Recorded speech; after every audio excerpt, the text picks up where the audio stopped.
इस बीच पश्चिमी मीडिया ने दावा किया कि नेटो का खतरनाक जासूसी drone RQ-4B global hoc Crimea के पास मंडराता दिखा। पिछले हफ्ते ये खबर आई थी कि क्राइमिया पर कब्जे के लिए अमेरिका यूक्रेन को लंबी दूरी तक मार करने वाली मिसाइल से लेकर ताकतवर ड्रोन की सप्लाई करेगा, जिसके बाद जेलेंस्की ने यह हुंकार भरी थी कि वो क्राइमिया को रूस के चंगुल से छुड़ाने के लिए पूरी ताकत झोंक देंगे। लेकिन पुतिन की परेशानी तब और बढ़ गई जब पश्चिमी मीडिया ने दावा किया कि नेटो का खतरनाक drone RQ-4B global hoc Crimea के आसपास चक्कर काट रहा है। एक रिपोर्ट के मुताबिक ये ड्रोन अमेरिकी सेना का जासूसी ड्रोन है जो 2 दिन पहले काला सागर के ऊपर दिखाई दिया था।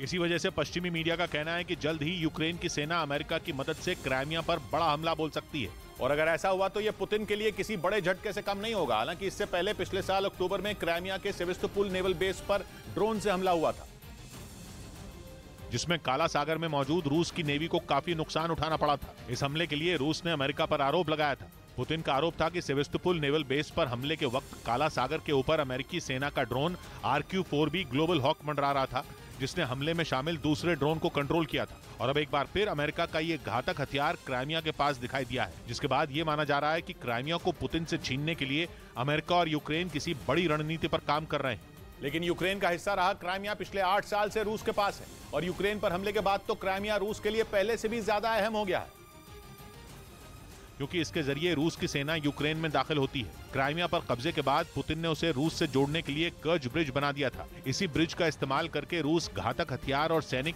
क्राइमिया तक पहुंचाता है, जहां से यूक्रेन पर हमला करना आसान होता है। मतलब क्राइमिया रूस के लिए इतना अहम है कि पुतिन उसे खोने के बारे में सपने में भी नहीं सोच सकते। इसी वजह से उन्होंने सुरक्षा के लिए क्राइमिया की किलेबंदी कर रखी है। पुतिन ने वहां खतरनाक एयर डिफेंस सिस्टम तैनात कर रखे हैं ताकि हमला होने पर यूक्रेन की सेना को करारा जवाब दिया जा सके।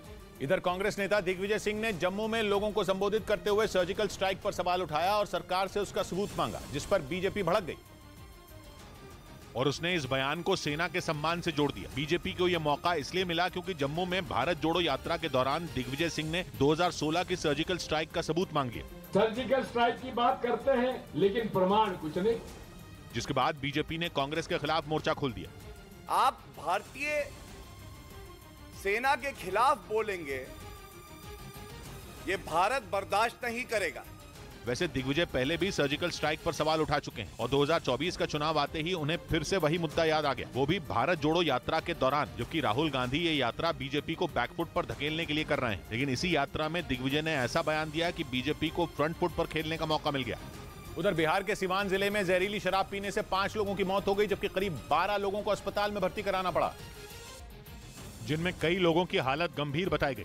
सिवान के सदर अस्पताल लाए गए एक मरीज ने शराब पीने के बाद तबीयत बिगड़ने की बात कही।